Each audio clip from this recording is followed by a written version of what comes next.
Good day and welcome back to Anand Rathi Weekly Podcast, Fundamental of our Worthwhile. Dear investors, the markets have been very volatile in the past few weeks due to a lot of global news flows and geopolitical events, which does not seem to be winding down soon and pockets of risk periodically emerges.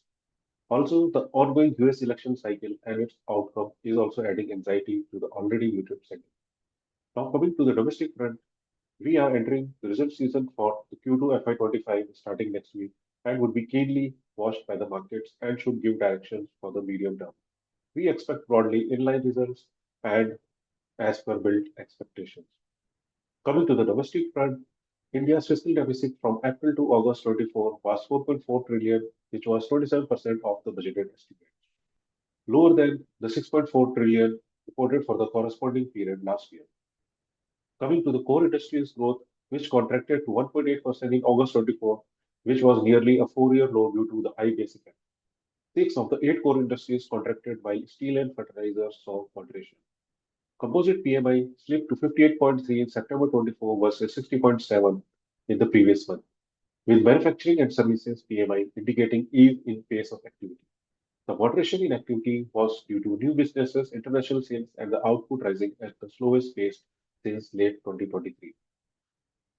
Today, the RBI has also delivered its policy rate decision and kept the interest rate unchanged and changes its stance to neutral from the earlier stance of withdrawal of accommodation.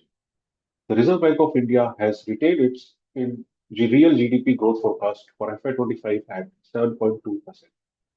Now, coming to the global front, the markets have stabilized after initial shocks of ongoing geopolitical tensions in Middle East and post large stimulus announcement by China.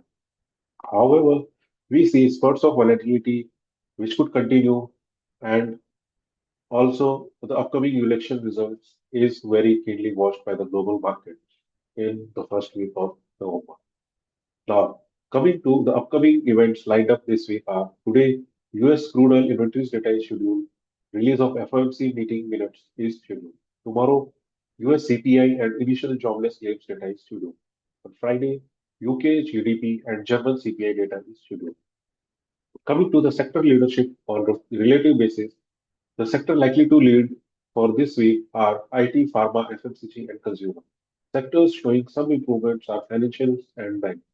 Sectors showing weakness are auto, energy, metals, realty, and PSU stocks.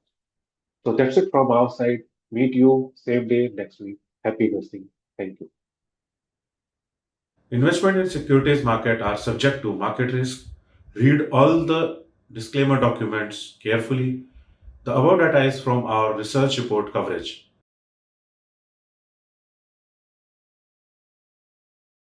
Investment in securities market are subject to market risks. Read all the related documents carefully before investing.